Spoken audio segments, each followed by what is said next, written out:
Hello, ladies and gentlemen. So, my name is Richard Batts. I'm a biology teacher at Central York High School.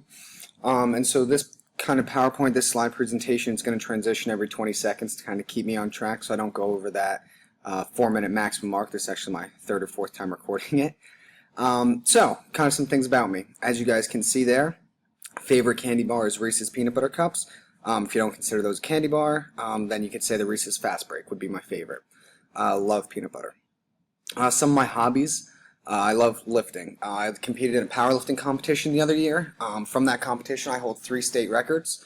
I also love football, Dallas Cowboys, and as it says there, they'll win the Super Bowl in the next couple years. Heard it here first. So, kind of continuing the transition into the topics that we talked about, how do students learn science?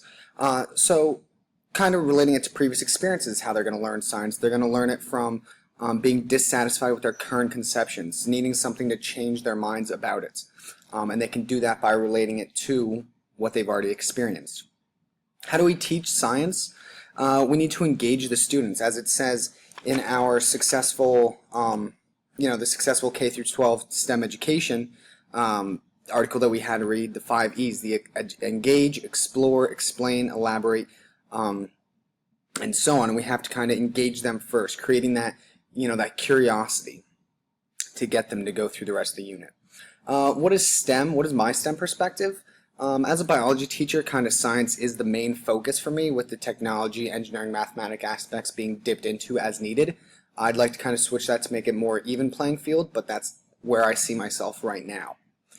Desired outcomes of the STEM would be to increase advanced training and careers in the STEM fields, as it states in that article that we had read, the National Academies Press, the K through 12 STEM education.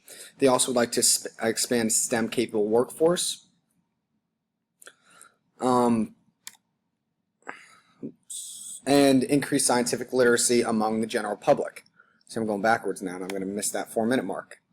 The best criteria for this, I would say, would be the student STEM outcomes. STEM-focused school types, which would be either selective, inclusive, the CTE, or comprehensive schools. Selective meaning that you have to be selectively chosen. Inclusive is pretty much the same, 1+ STEM disciplines, but no selective admissions. And then your conventional is just your normal school districts. Attributes of a successful STEM program, as it laid out in that reading as well, that same reading towards the end of it talks about, your coherent set of standards and curriculum, which if we drop down to number 4, because I'm pressing the time issue, I'll go back really quickly.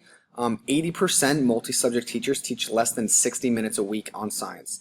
That just baffles me at how we can teach such little science at such a young age, or just in general, due to the fact that, science is everywhere. Biology is everywhere. I always say bio is life.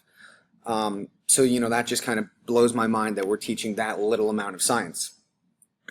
Successful programs have employed leadership that drives for change. They want to see students succeed. They want to embed that STEM capacity, that inquiry-based learning into their curriculum, into their full district, not just in the science courses.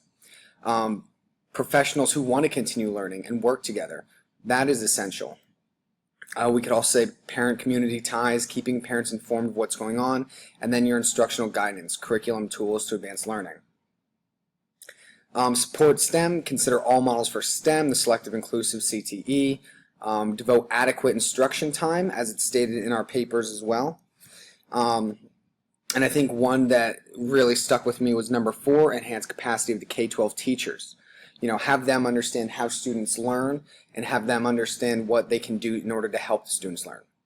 My classroom, I'd like to incorporate more PBL, inquiry for introducing units, and then the Rube Goldberg device for ecology. When I read that in the article, I think it was like the 3rd page in of that first one, science teaching and Acte or science, and I just love that idea, and I'm actually excited for next year to apply this with my teaching.